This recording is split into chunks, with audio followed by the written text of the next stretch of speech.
Perguntava aqui ao Dr. Trigo e ao Dr. Limão se querem fazer alguns comentários, perguntas.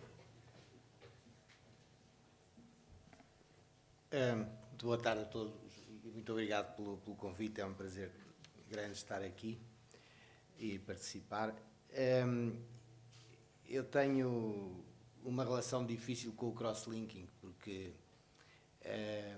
tenho muito pouca experiência, apesar de ter o crosslinking acelerado disponível há já algum tempo, mas o problema é que é das intervenções terapêuticas mais ingratas que está à nossa disposição, porque se o doente ainda vê bem, temos que lhe explicar que vai estar a ver mal durante 6 meses e que depois ainda tem 10%, evidentemente não se vai dizer isso, mas pensamos, 10% de possibilidades de ao fim de um ano ter ainda êxito persistente e um déficit da acuidade visual. Se o doente já vê mal, está com dificuldades, se é uma pessoa nova tem que estudar, se é uma pessoa mais velha tem que trabalhar. E vamos-lhe propor um método terapêutico que vai demorar muitos meses a recuperar. Se já vê mal, vai ganhar uma linha de visão ao fim de 6 meses. Se ainda ver bem, vai ver mal durante 6 meses, com o risco de ficar a ver mal mais tempo, se for dos casos que faz ACE, que são, nos estudos com grandes números, chegam às vezes a 10% de casos. Portanto, eu tenho muita dificuldade em explicar isto aos doentes e em correr eu próprio estes riscos. Portanto, eu estou completamente de acordo com o Dr. Nuno Alves com a abordagem que ele faz para o doente que já vê mal. Se o doente já vê mal, mas é um grau 2, um grau 3, com córnea transparente, a gente sabe que ele vai melhorar com os anéis, vai melhorar 4, 5 linhas e vai melhorar rapidamente. Às vezes passado uma semana já se pode receitar uns óculos para o doente ir vendo. Se a gente, num doente destes, e por isso não percebi a abordagem em relação a este caso do Dr. Tiago Monteiro, que tem bons resultados com os anéis.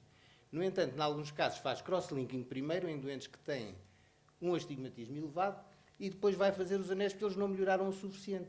A gente já sabe que eles não vão melhorar o suficiente. Portanto, eu percebo que se façam primeiro os anéis, se houver progressão, que se faça o crosslinking, que remédio, depois se está a agravar tem que se fazer alguma coisa. Agora, o meu problema ainda maior é com os doentes que veem bem. Os doentes que veem bem, os jovens, que, enfim, se estão a progredir, pois evidentemente se veem ainda bem, estão a progredir, nós sabemos que com os anéis eles vão piorar, porque os doentes que veem bem têm o risco de aumentar o astigmatismo com os anéis, portanto, esses têm que fazer o crosslinking, mas com estes riscos, com estes problemas, tenho alguns casos, só ao fim de 6 meses é que as pessoas notaram que estavam a ver normalmente. E, portanto, doentes que ainda veem bem têm esse problema, mas se está a progredir e se é um jovem, não pode pôr anéis, tem que fazer o crosslinking, não há outra alternativa. Mas, enfim, espero que surja outra coisa melhor, porque o crosslinking a mim não me satisfaz nem um bocadinho. E ficou a pergunta ao Dr. Tiago Monteiro.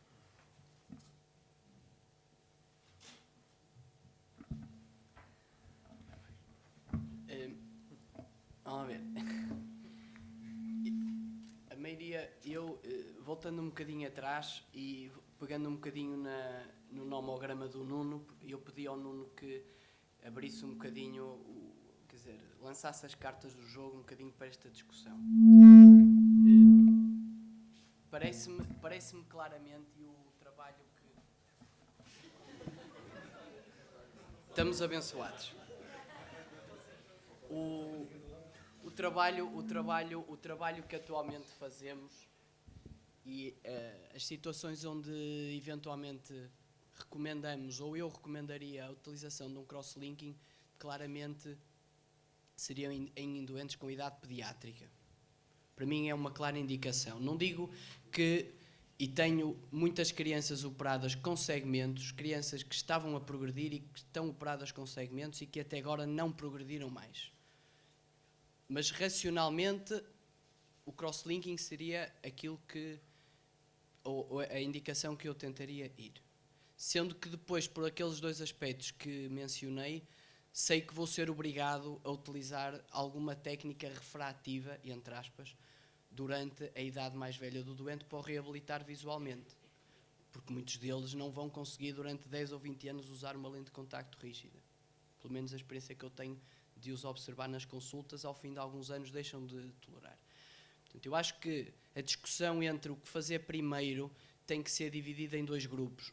Crianças, e muitas vezes a agressividade da progressão numa criança é diferente da agressividade de progressão num indivíduo de 18, 20 ou 21, que está a progredir, mas e a minha opinião, progride de forma diferente. Portanto, aí podemos, entre aspas, optar por um ou outro tratamento em função daquilo que temos que corrigir, porque é diferente corrigir um queratocone com um cilindro de uma ou duas dioptrias, não me vai deixar uma anisometropia grande, eventualmente, se lhe fizer um cross-linking, ou se logo de entrada o doente tem uma anisometropia grande e um desequilíbrio grande da função binocular. E aí, claramente, os segmentos dão-me uma margem de manobra muito maior, porque sei que estou a tratar grande parte da patologia, tenho confiança em que possivelmente vou parar a progressão, não sei durante quantos anos, mas possivelmente vou parar a progressão, e quase certeza que vou evitar ter que fazer um transplante de córnea nesse doente, ou indicá-lo para um transplante.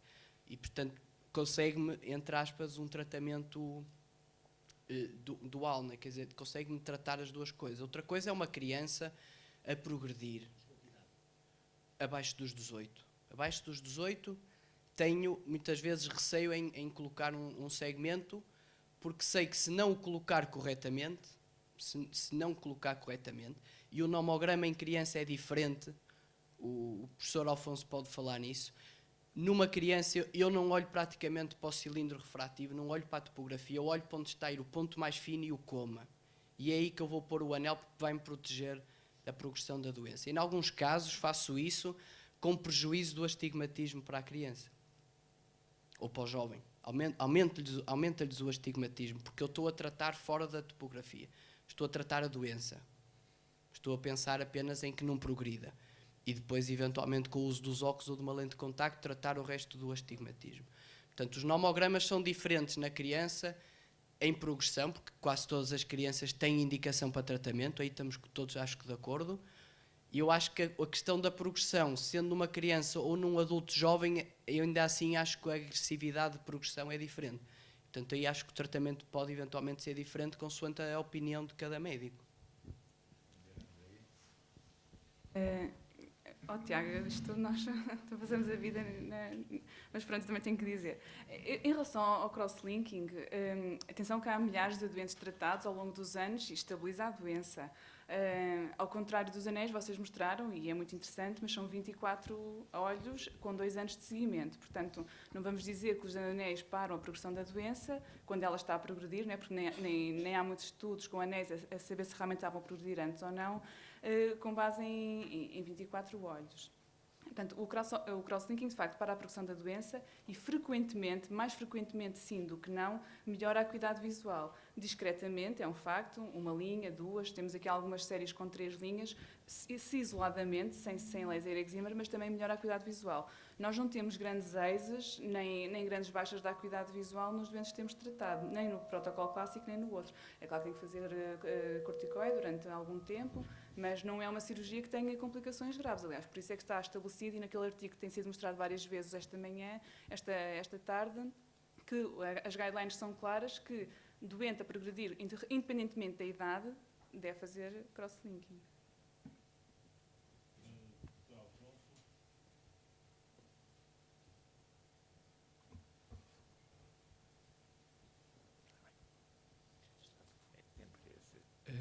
Estoy de acuerdo contigo, Andrea, pero el segmento en 10 años, los segmentos intracorneales en 10 años, en pacientes menores de 18 años, tenemos una serie de 120 ojos que el queratocono es estable.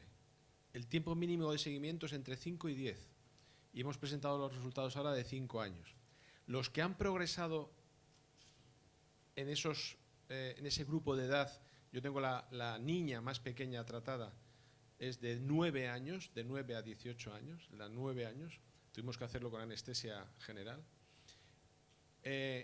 Los casos que han progresado han sido 3 pacientes que fui al tratamiento refractivo en vez de ir al tratamiento comático. Estaba pensando más en la refracción, como son los pacientes más mayores, que en el problema de enfermedad, como decía Tiago antes, que es realmente lo que te demuestra el coma. En los niños, en los menores de 18 años, yo creo que hay que pensar más en la enfermedad y ir hacia el eje de referencia que sea el eje del coma. Si tú haces el tratamiento en el eje del coma, estabilizas el cono, en mi pensamiento, en mi convencimiento, igual que puedes hacerlo con el crosslinking. Los que han progresado ha sido porque no has hecho bien el tratamiento. No has hecho la corrección del segmento, no ha sido en el eje adecuado, que sería el del coma. Esa es mi experiencia. Cuando tú estás tratándolo como enfermedad en los niños, el resultado se puede considerar como estable. Una cosa también importante, decidir o definir que el procedimiento es estable y otra cosa es que estabilizas el queratocono. Son dos conceptos distintos. Yo no digo que estabilizo el queratocono. Yo digo que el procedimiento del segmento no cambia al cabo de los 5 años o los 10 años, que yo creo que es distinto, porque todo lo que es estabilización del queratocono, por mucho que digamos, en un año tiene que cambiar una dioptría, pero ¿cuándo cambia en ese año? ¿Al principio del año o al final del año? ¿Cuándo tú estás realmente seguro que se ha producido el cambio en el queratocono con un año? Si tú dices, no, del año pasado a este año ha cambiado una dioptría, pero ¿cuándo ha cambiado? ¿Hace un año y se estabilizó y tú lo estás tratando hoy como un queratocono estable? ¿O ha cambiado esa dioptría en el último mes o en los últimos 3 meses? Por eso el concepto de estabilidad da tantos problemas y da tantos motivos de discusión, ¿no? Y yo creo que tendríamos que, por lo menos yo pienso en lo que es el procedimiento como estabilidad del procedimiento. Igual que un LASIK, ¿es estable el procedimiento de LASIK? El procedimiento de LASIK sí, la miopía no. Pero tú la córnea la tienes igual hoy que dentro de 5 años, pero la miopía progresa a lo mejor. Entonces el concepto procedimiento, estabilidad después de hacer el procedimiento, yo creo que eso es importante a la hora de definir bien si estamos haciendo bien el tratamiento con el queratocono o no. Y en los niños, yo puedo decir que el segmento es estable si has hecho el tratamiento correcto. Si no clasificas el queratocono, por ejemplo, el trabajo que habéis visto de Jorge Alío, no clasificaba el queratocono. Ni las técnicas eran similares, ni los segmentos eran iguales. Luego, si no insistimos mucho en qué tipo de segmento estás, en qué fenotipo estás tratando, no vamos a poder saber si realmente es estable o no. En el croissant, el primer fenotipo, es estable en 5 años y en 10. Es estable. E como é que explica que o anel funcione para estabilizar a progressão? ¿Explico? A fisiopatologia, como é que o crosslinking tem um mecanismo que se entende em termos de resistência, entende-se. Como é que o crosslinking vai estabilizar? Como é que o anel vai estabilizar? Yo no soy experto en biomecánica corneal, no soy experto. Yo creo que la estabilización del queratocono con el segmento es un tema biomecánico.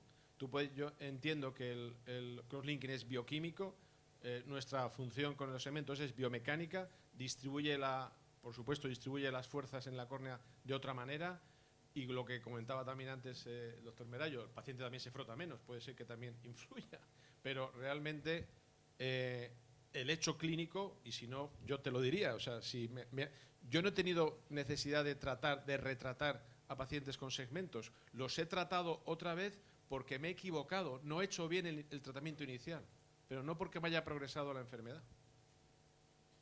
En 10 años de evolución, que te puedo hablar. Okay. En cuanto a por qué, perdón. Doctor, ¿quiere un comentario? Sí, un pequeño comentario. Sí, pequeño. Gracias.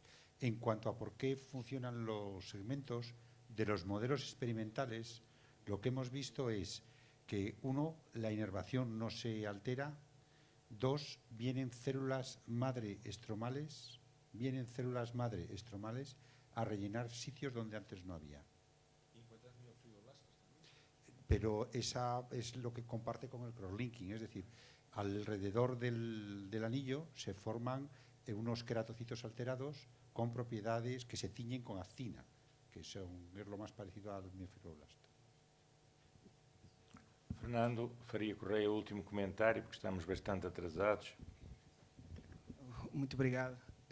Relativamente à questão do anel, é mais a questão de biomecânica. porque há uma distribuição da biomecânica por toda a córnea. É a mesma coisa que acontece, por exemplo, quando se faz um protocolo de Atenas, porque quebra a membrana de Bowman, que está doente, está fragmentada, está quebrada, e o que é que faz esse cross-linking é estabelecer uma nova membrana de Bowman. Portanto, a questão da distribuição da biomecânica é a principal razão para que haja uma estabilização da progressão da ectasia na córnea. Há outro fator, que é o fator que já discutimos também na sua reunião do professor Marinho, que é o facto de coçar o olho. Portanto, otimização da superfície ocular em todos os casos. É tudo que tenho para dizer. Muito obrigado a todos. Vamos passar então ao coffee break, para depois continuarmos com a sessão de abertura.